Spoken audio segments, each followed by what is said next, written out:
شروع اللہ تعالی کے بابرکت نام سے جو بڑا مہربان اور رحیم ہے۔ اگر ایک گھوڑا اپنے مالک کے لیے اپنی جان خطرے میں ڈال سکتا ہے تو ہم اپنے رب کے لیے کیا کر رہے ہیں؟ کیا آپ نے کبھی کسی گھوڑے کو پوری رفتار سے دوڑتے دیکھا ہے؟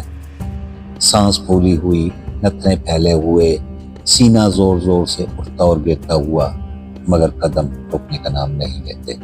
وہ رک کیوں نہیں رہا؟ جب تو اسے معلوم ہے کہ آگے خطرہ ہے، نیزیں، تلواریں اور شاید موت، پھر بھی وہ دوڑ رہا ہے۔ یہ صرف ایک جانور کی دوڑ نہیں، یہ وفاداری ہے۔ گھوڑا ایک ایسا جانور جو صدیوں سے انسان کے ساتھ جڑا ہوا ہے۔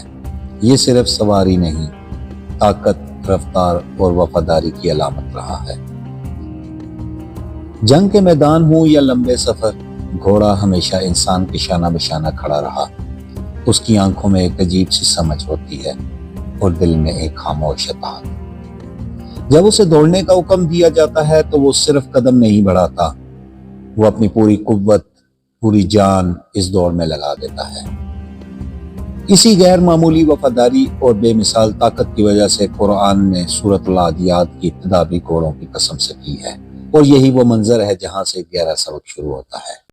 والعادیات ضبحا۔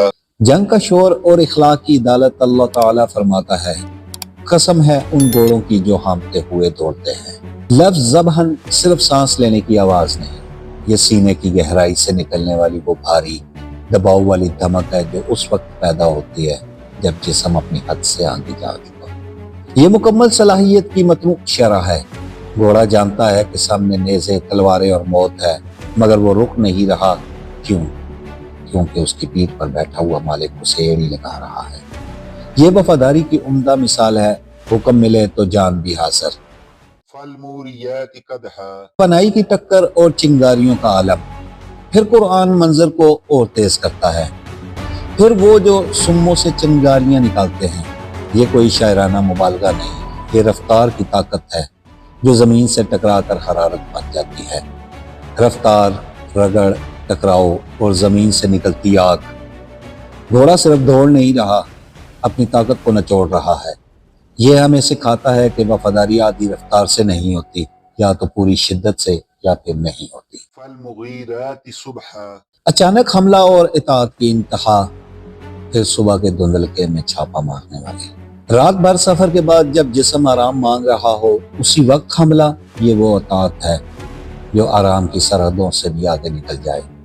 گھوڑا یہ نہیں کہتا میں تھک گیا ہوں، کل کر لیں گے، آج موسم ٹھیک نہیں، وہ بس دوڑتا ہے۔ فأثرنا به نقعا۔ گرد و غبار اور نفسیاتی دباؤ۔ پھر اس موقع پر گرد اڑاتے ہیں، گرد کا بادل، دشمن حواس باختہ۔ جدید جنگی حکمت عملی میں اسے حواس منتشر کرنے کی تکنیک کہا جاتا ہے۔ گھوڑے صرف جسمانی طاقت نہیں دکھاتے، وہ ماحول بدل دیتے ہیں۔ وفاداری جب حرکت میں آتی ہے تو فضا کا رنگ بدل جاتا ہے۔ فوسطنا به جمعا۔ دل میں گھس جانا، پھر اسی حالت میں لشکر کے بیچ میں داخل ہونا، یہ سب سے خطرناک مرحلہ ہے۔ چاروں طرف دشمن، واپسی کا راستہ بند، پھر بھی وہ گھوڑا پیچھے نہیں ہٹتا۔ کیوں؟ کیونکہ مالک کا حکم آگے ہے اور موت پیچھے رہ گئی۔ اگر آپ نے ابھی تک میرے چینل کو سبسکرائب نہیں کیا تو ابھی کر لیں، گھنٹی کا بٹن دبا دیں۔ ان الانسان لربه لکنود۔ اب فیصلہ سنایا جاتا ہے، اب منظر گھوڑے سے ہٹتا ہے اور انسان پر آ جاتا ہے۔ یہ 5 آیات محض جانور کی تعریف نہیں تھی، یہ ایک اخلاقی مقدمہ تھا۔ بے شک انسان اپنے رب کا بڑا ناشکرا ہے۔ لفظ کنود عربی کا نفسیاتی شاہکار لفظ ہے۔ کنود وہ ہے جو ایک تکلیف کو یاد رکھے، 1000 نعمتیں بھول جائے۔ انسان کہتا ہے میرے پاس کیا نہیں ہے، وہ یہ نہیں گنتا کہ میرے پاس کیا کچھ ہے۔ اخلاقی تضاد، گھوڑا تھوڑی سی گھاس کے بدلے جان دے رہا ہے اور انسان بے شمار نعمتوں کے بدلے شکایت کر رہا ہے۔ وَإِنَّهُ عَلَى ذَلِكَ لَشَهِيدٌ۔ انسان خود گواہ ہے اور وہ خود اس پر گواہ ہے۔ ضمیر ایک خاموش عدالت ہے، لاشعور سب کچھ محفوظ رکھتا ہے، خود احتسابی موجود ہے مگر خود کی اصلاح مقصود نہیں۔ وَإِنَّهُ لِحُبِّ الْخَيْرِ لَشَدِيدٌ۔ اصل بیماری کی جڑ مال کی محبت، اور وہ مال کی محبت میں بہت سخت ہے۔ یہاں خیر سے مراد مال ہے، انسان نے دولت کو ہی مقصد بنا لیا، وہ بھی ہانپ رہا ہے لیکن اللہ کے لیے نہیں، مال کے لیے۔ گھوڑا مالک کے لیے دوڑتا ہے، انسان مال و دولت کے لیے۔ گھوڑا وفادار ہے، انسان سرمایہ پرست۔ افلا يعلم اذا بؤسر ما في القبور پھر آتا ہے قیامت کا حساب کتاب۔ تو کیا وہ نہیں جانتا جب وہ اٹھائے جائیں گے جو قبروں میں ہیں؟ یہ وہ جانچ ہے جہاں حساب کتاب نہیں، سچ تلاش کیا جائے گا اور سامنے لایا جائے گا، وحصل ما في الصدور اور جو سینوں میں ہے وہ کھول دی جائے گی۔ اس میں دو مرحلے آتے ہیں۔ پہلا مرحلہ جسم باہر نکالے جائیں گے، دوسرا مرحلہ دل کے راز بھی نکالے جائیں گے۔ یہ صرف قیامت نہیں، یہ ثبوتوں کی نمائش ہوگی۔ تم نے نماز کیوں پڑھی، صدقہ کیوں دیا، خاموش کیوں رہے، غصہ کیوں کیا؟ ان ربهم بهم يومئذ لخبير ہیں اس سورۃ العادیات کی آخری ضرب پہ۔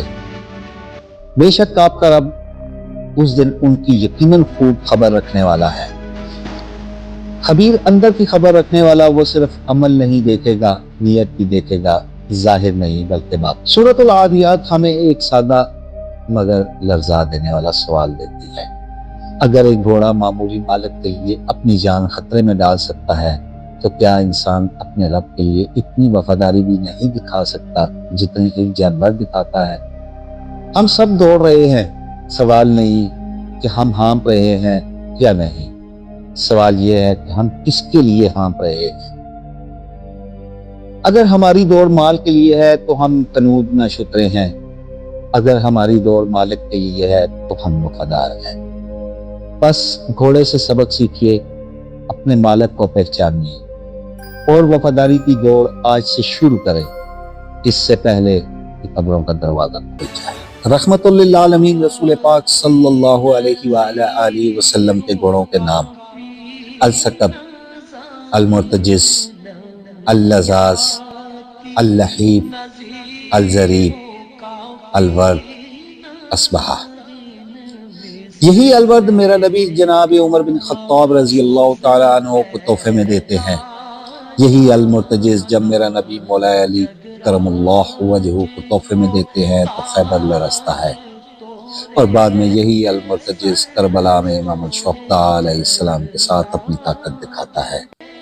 یہی گھوڑا جب سیف اللہ کے نیچے آتا ہے تو اشیاء ہوتا ہے۔ اور اب آج کی حدیث مبارکہ۔ حضرت ابو ایوب رضی اللہ تعالیٰ عنہ بیان کرتے ہیں، ایک اعرابی نبی پاک صلی اللہ علیہ وآلہ وسلم کی خدمت میں حاضر ہوا تو اس نے عرض کیا، اللہ کے رسول، میں دنیا میں گھوڑے پسند کرتا ہوں، کیا جنت میں گھوڑے ہوں گے؟